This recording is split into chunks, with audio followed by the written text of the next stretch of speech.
Good evening, everyone, and welcome to Imagebuildrs Presents Conversations with Michael Carson. I'm your host, Michael Carson, and I'm excited tonight to get into this conversation with a dear friend of mine. We're going to talk about entrepreneurship. He's Nigel Walwyn of Caribbean Smooth LLC. We're going to talk about his premium liqueur business, his product. Yes, this is a shameless plug. This is not a paid endorsement, but any way that I could promote him and give him an opportunity to share his journey, we want to do that. Also, want to say from the onset, because I will be showing you his product, always drink responsibly. Don't drink and drive. So we want you to go out and get the product, but we want you to drink it responsibly and enjoy it. So without further ado, my guy, my friend, my buddy, Nigel. What's up, dog? Hey, man. Congratulations. Congratulations, man. I'm so Thank excited for you, man. Thank you, man. I appreciate it. I should be your producer. I should be, producing. Yeah, you should be. You should be. We're going to talk about that. But for people, I mean, I've known you now we're going on 7 years almost. Ever since I moved here to Atlanta and we hooked up. I want you to tell people. I want you to introduce the young Nigel and his hopes and his dreams, and let people know who you are and what as a kid. Because I know as a kid you didn't dream of one day let me think of this. Let me put some liquor out on the market, so people can enjoy it. So share with everyone who's joining who you are and let's just talk about that young Nigel. Yeah. The young Nigel didn't really know what was going to happen after high school. I went to high school in the Caribbean in St. Kitts. It's under the British system, former British colony. And my family moved over to the U.S. And so here I am in the United States Virgin Islands, St. Croix. And, not sure what's going to happen next. I guess my credits from my high school in St. Kitts didn't really apply over here so much. And, I played tennis and a tennis scout saw me and says, "Hey, you want to go to college?" And I was like, "Okay, who's going to pay for that?" Because my folks don't have money for college. And it was like, "Don't worry about it. You play tennis, you're good. We'll take care of you." And 2 months later, I was on a plane headed here to the U.S. and went to college, studied television production, and worked in television stations. And when we met, I was at CNN at the time, had put in about 20 plus years in the television industry, and, was looking for, I guess, the next chapter, right? It was percolating, and at that time. And that's kind of how I got into this. It was like the next chapter, becoming an entrepreneur, and having to make that transition from corporate America, and put that aside and taking that leap of faith, as everyone has heard about that leap of faith. I actually did that. Yeah. Now you talk about CNN, and there may be some who know you. I'm sure that many who know you know this, but for those who don't know, you actually have, is it 2 Emmy Awards? Yeah. So I mean, don't like, because I remember when I saw him, I'm like, you actually have Emmy Awards? You actually an Emmy Award winning producer. That's like a big thing. And you're like, yeah. There they are in the display. And I'm like, whoa. I did my thing. Yeah, if you go into like some of my bios and stuff, you'll see it in there. It is a proud accomplishment. Didn't do it on my own. I was part of a team, but some of those cases I led those teams, and I was very fortunate to be recognized for excellence in the television news industry with Emmy Awards and Edward R. Murrow Awards too. And so I was very blessed, very fortunate in that chapter of my life, and I was able to accomplish some things. And that's one of the things that helped me actually make this transition away from news. I went from news to booze, as we'll talk about here in a second, because I felt I had fulfilled my journey in the television news industry, was, through the ranks. I started off as a videotape editor, $5 an hour coming out of college, and on the weekends only. And, became a writer, producer, executive producer, assistant news director, and also did a little stint as a news director at an ABC station in Tennessee. And so I just, it just felt like the time was right to try something new, something different, and again, something that was kind of percolating. So yeah. So how do you, so you said it was the time to try something new, but there had to be some mental gymnastics or some things you had to think about, like, okay, I want to try this. I want to launch this product, but do I just jump out there all at once, or do I, what was the process in saying, okay, I'm going to go from an Emmy Award-winning producer to I want to do this thing. Now I'm doing this thing. Yeah, timing plays a lot into it. Planning, and I'll talk about that a little later. But certain things kind of lined up, and then there was also the knowledge that that I was gaining into this new thing that I was trying to get into, and it became apparent that I would have to make a major move off of where I was in order to take this to the next level, or to do this for real. It's one thing, to do something on the weekends, and as they say, it's a hobby. It's a whole nother thing to actually start a company that has the potential of becoming a major employer, with millions and millions of dollars of revenues. That's the potential, right? And so you recognize that, and then it's all about making the plans to do that. But from the get-go, I did not just make that leap. I had certain things in place that and some help from some good friends and so forth that helped me make that transition and made that a little easier. But yeah, it's not an easy thing to do for anyone, I'm sure. Yeah, and I wanted you to speak a little bit too. Part of it was learning about business, because I know we met through you meeting my wife and others at a SBA event, I believe, if that's correct. Yeah. So it wasn't just getting out there, but it was also learning about how to be a businessman. And here's the thing, I had not done anything business-wise. I knew nothing about business, man. So I had to immerse myself into business and start teaching myself, and going to those courses where I met your wife, SCORE and SBA courses and so forth. And so it was really a journey, to get to a place to where you can say, now I have a business or I have a company. I had to learn a lot. There was a learning curve. And of course, my girlfriend had, she was doing her MBA at the time. Right. So she was doing her MBA, and I pretty much shadowed that, she's going to the classes and I'm reading the books at home. And so I pretty much, took an MBA class or a few MBA classes or courses, with her. So I was shadowing her as she went through that program.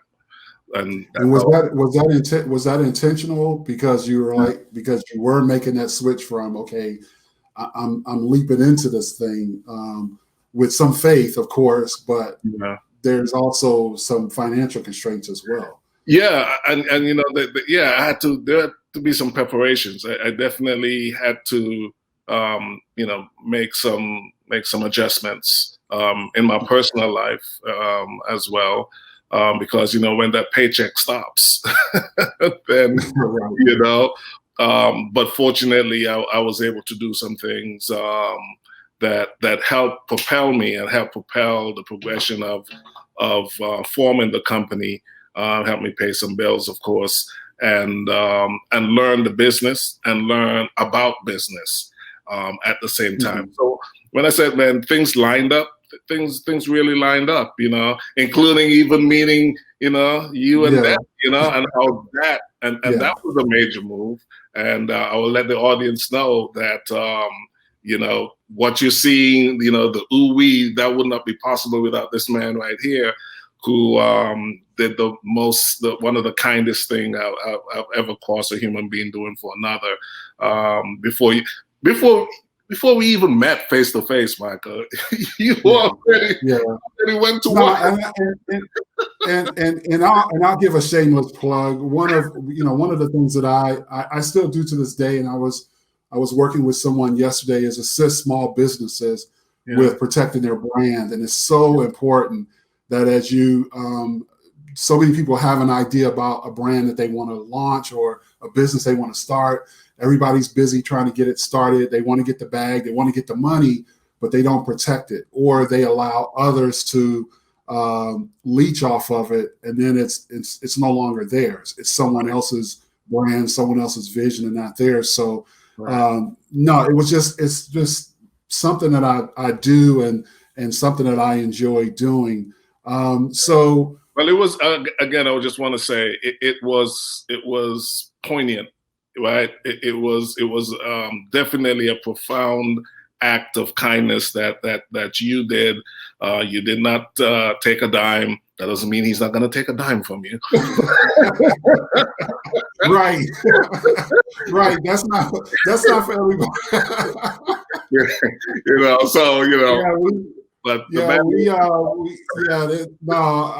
have fee schedules now, but no, I'm good. I caught you at a good time. But talk about, because the space that you're in is unique, because there's not a lot of Black distillers. There's not a lot of Black liquor owners. And I was reading an article. It was a Vine Press article by the gentleman who Summers, who owns the brand Sorrel, I think it is. It's a hibiscus liqueur. Yeah. And he wrote an article in December where he talked about back in 2012 how he went to a convention, and he was like one of only 2 distillers that had that actually made their own product. And then he said here in 2020 there's still only a few, but it's not enough. And then he talked about all the roadblocks. So talk about some of the, because you had this idea, and I kind of know the story where you talked about you going home and you kind of mixing these fruits together, and it's like you doing some kind of test runs. But talk about some of the hurdles that you had to go over, not just from the conception part of kind of thinking it up, but some of the other stuff just to even get to the point where you're at now. So it's alcohol, so that means it's regulated. It's one of the most highly regulated industries in the country, right? There's actually a federal agency specific, has its name in it. The A in ATF is for alcohol. And I remember I picked, as I'm going through and doing my research and so forth, trying to get things started, and I picked up the phone, made a call to a distillery, and just to start a conversation with them. And I barely got 2 words out, and the first thing they asked me is like, "Do you have a federal basic permit?" And I was like, "What's that?" And it was like, "When you get it, call us back." Click. They would not even have a conversation with me. And of course, I then went on to Google federal basic permit.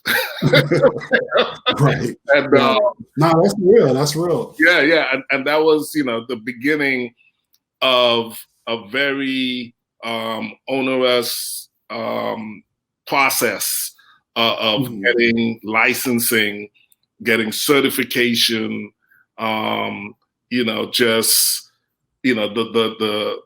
they can disqualify you. They, the 1,000 questions that you have to answer on some of these applications, and the wrong answer could just, like I said, disqualify you from even having that business. So there was a lot of that, and that takes time. When you get down to just the liquid, getting that approved, that took over a year for us to get that done. And that was after going through all the lab work that took months to get to that point. Even the words on the bottle. I mean, it's just so highly regulated that there's a lot of hurdles there. And then it's a very capital intense industry. There's some audio connections. Yeah, can you hear me? Can you hear me? Yeah, I can hear you. Hear My me? apologies to everyone tuning in. We're having some challenges here. Okay, all right. And I so can hear you. I can hear you. Yeah, and then you talk about okay. you're good. I got you. And so then you have the financial aspect. Very expensive industry to get into. And when it comes to access to capital, especially for Black entrepreneurs, that's a whole nother mountain that you got to climb. So it was like one major hurdle. You get over that, then it's one even bigger than that. You get over that, and then there's one even bigger than that. And I will tell you, when I got to the last couple months before we actually went into production to get this product on the market, someone at the distillery that one of our partners said, okay, now the hard work begins. If you think it was hard getting to this point, and it was hard, it took me 3.5 years. He said, now the hard work begins. And I didn't know what it was about, but now I know. Yeah, talk about, I mean, because I've, was a couple years ago, I actually went out with you. It was right before Carnival. They were introducing, costumes or whatever. And I saw the grind.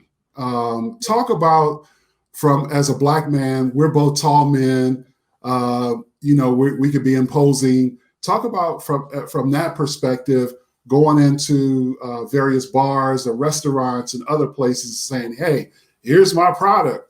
Would you consider, selling my product, using my product? Talk about how the grind, and then some of the rejections and some of the wins, and how did that play? How did that play into where you've come to at this point and continue to stick it out?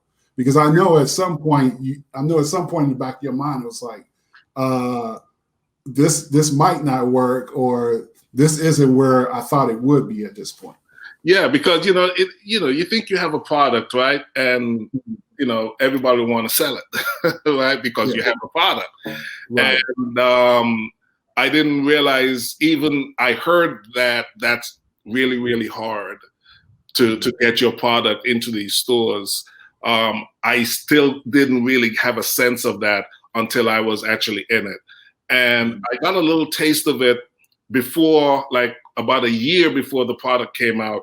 I went around Atlanta and I went into some of the liquor stores with the empty bottle. It was just the bottle that you see above me here. I just went in with an empty bottle into some of these stores, and I got thrown out, of the stores, or was, left there like, okay, hold on, we'll get to you. And an hour later, I'm still there. I mean, so there was a lot of, rejection and so forth. But, we had a pretty unique bottle, so that caught some people's attention and so forth. And that was a year before we got there. Then we get there, time to roll the product in. But, I'm a small guy with nothing, right? I just got a product. No one knows what my product is. No one knows anything about me. And these guys are making, millions of dollars a month on the major brands. That's all they care about, right? The Jack Daniels of the world, the Hennessy's of the world, the champagnes and so forth. So I have to convince them to put my little brand in a space where they could put something else, where they may sell 10 cases in a week. And with my product, maybe, they'll sell a case. As you flip that, it's like, okay, why would I put your product in here? So I have to fight that with every bar, every restaurant, because that's the mentality. Why should I sell your product when I could sell something else and sell 100 times more and make 100 times more money? And so, and that's part of the difficulties. But, again, we've been blessed. We've been very fortunate to have some goodwill out there, some people who, understand entrepreneurial struggle. And we've had some wins. We were able to get this product into almost 200 liquor stores here in Georgia when we launched it 3 years ago, 3.5 years ago now, and over in the Caribbean, in the Virgin Islands. We got it into Alabama for a few months there to do some testing, which was kind of unheard of a product being brought into Alabama that quickly coming onto the market. And so, we've it's different, but we've had some success. So I want to ask you one more question with regards to your journey, and then I want to switch over. We want to talk about the product a little bit for our last 10 minutes or so. Let's talk about code switching. Code switching. For people who don't know what code switching is, that's like Nigel and I, we can sit up and he and I have had long conversations on the phone for hours. And we can talk to each other one way, but if Nigel's talking to an investor, he most likely is not going to be talking to me the same way he's talking to an investor, particularly white investors or those that have the capital. So talk about code switching, because oftentimes as a black man, as a black person in general, sometimes we have to code switch more so than other people, because we're in sometimes different environments and people see us and before they hear us, and oftentimes before they hear us, they make a judgment. So talk about how you've managed to get through those avenues and through those waters as you've gotten those wins, and then some of the journey it took, with respect to that. Well, it actually begins with this right here. Fortunately, right. Some gray in there, right? So when I walk in the door, maybe they'll take me halfway serious, beyond the skin color. It's an industry that's dominated not by us, and so you have to kind of get beyond that. You have to speak with authority. You have to speak with knowledge and experience, and you have to speak with passion. And I bring all those things to the table when I walk in the door.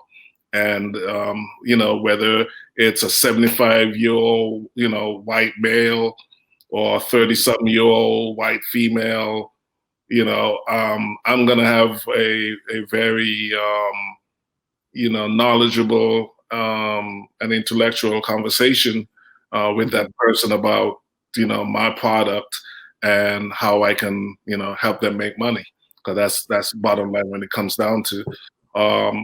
And so I was able to have some of those conversations and convince some people, including like I say in Alabama, I had to go and meet with and speak to the state board, alcohol board, and there was no person of color at that table other than me. Wow. And I had to convince them to put my product in ABC stores all throughout Alabama.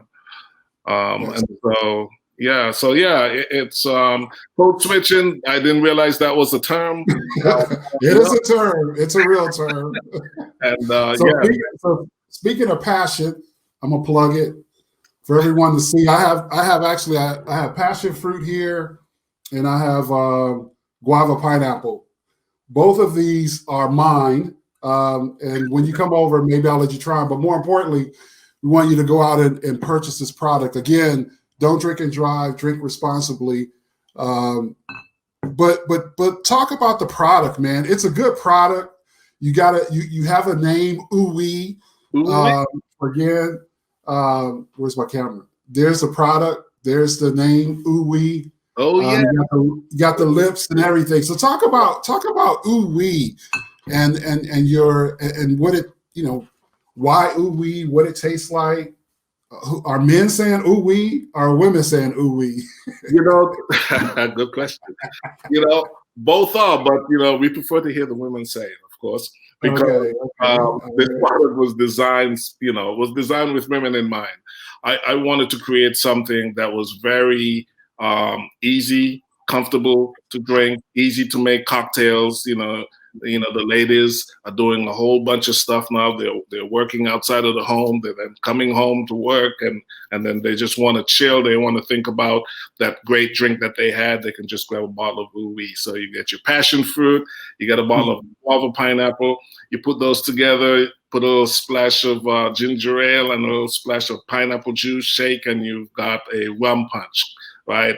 Very delicious rum punch. So we're all about bringing natural, real flavors. Our drinks taste like you just picked the fruit off the tree. So you just pick some passion fruit, or you just pick some guava, some pineapples, and you put them together with our rums. So it's a very versatile liqueur. You can make thousands of drinks off of these two flavors because they mix with everything. Whether it's lemonade. So we have a question in the queue from Representative Roger Bruce. Thank you so much for tuning in. He says, do you have beverages for people that don't drink alcohol? And I can answer that question right now. No, the question is no, right? Well, yes. It's pretty much, yeah. So it's a good product. I like the passion fruit by itself, so I typically drink it over ice. Nice. The guava pineapple, I'll have it with something else, but I typically like the passion fruit by itself, and it's just a very good product. And when you have it, you will be, man or woman, you will be saying Ou-Oui, because it's just such a refreshing taste. And you talked about your products having natural flavors in it and not a lot of this other stuff. We're not going to name any other products. We're not going to back the product, but typically people don't realize the stuff that they, and I'll just say a side note, and this is just me, this is my commentary. This is not me to tell you to do one thing or the other. People are freaking out about vaccinations, but then they'll go to the liquor store and drink something that has some all kind of weird stuff in it because it's something that they're familiar with, but they'll ingest, they'll drink it, they'll ingest it, not realizing that it's artificial. It has a whole bunch of other stuff in it that could possibly do them harm. So your product, talk about just the natural, how natural and what the makeup of your product.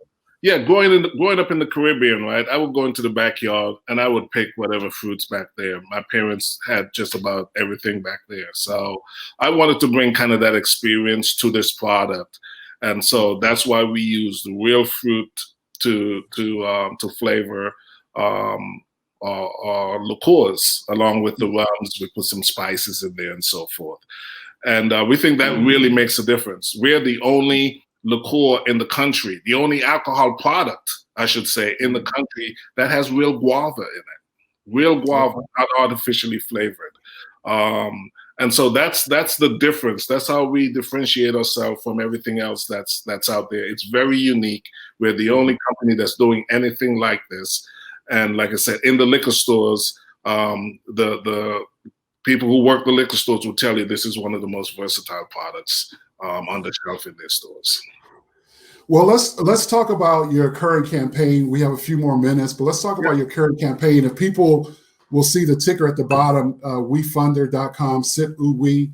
Yes. Make sure you use when you're trying to reach out to Nigel, you can reach out to him on Facebook at sip Ou-Oui. Use that hashtag. Same with Instagram. Talk about your current campaign right now. So we're getting ready to actually launch this brand globally. I mentioned a couple of the countries overseas that you can already buy Ou-Oui. You can buy it here in Georgia. You'll find some bottles in Alabama left over from our tests. But we're getting ready to launch this product globally. We want to put Ou-Oui on every continent where alcohol is sold. And in order to do that, we have to raise capital to do that. It's a very expensive proposition. And so we believe we can do that.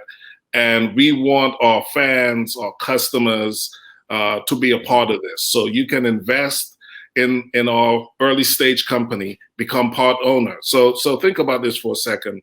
You go to the liquor store and you get a bottle of Ou-Oui. You're going to make, say, some mimosas for the girls or something like that, going to a function. You're actually going in and purchasing your own brand, something that you have economic interest in, and you're circulating, your money back into your company, so to speak, because the more people buy a Black-owned company, and a Black-owned company at that, the more people buy Ou-Oui, the more profitable the company becomes, and the stock that you own in this company also gains in value. And so SipWeFunder.com/Sip Ou-Oui allows you to invest in our company for as little as $150. We've already raised close to $60,000 already.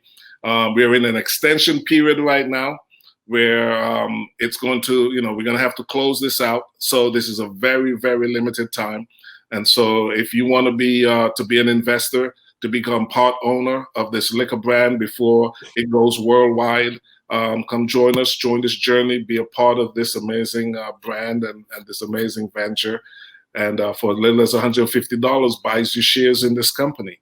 And you have the website right there. It'll walk you through it, all the information you need. You don't even need to talk to me, but you can call me up, ask me questions, any questions you may have. But everything is there that you can read up on why you would want to do this. And hopefully you will.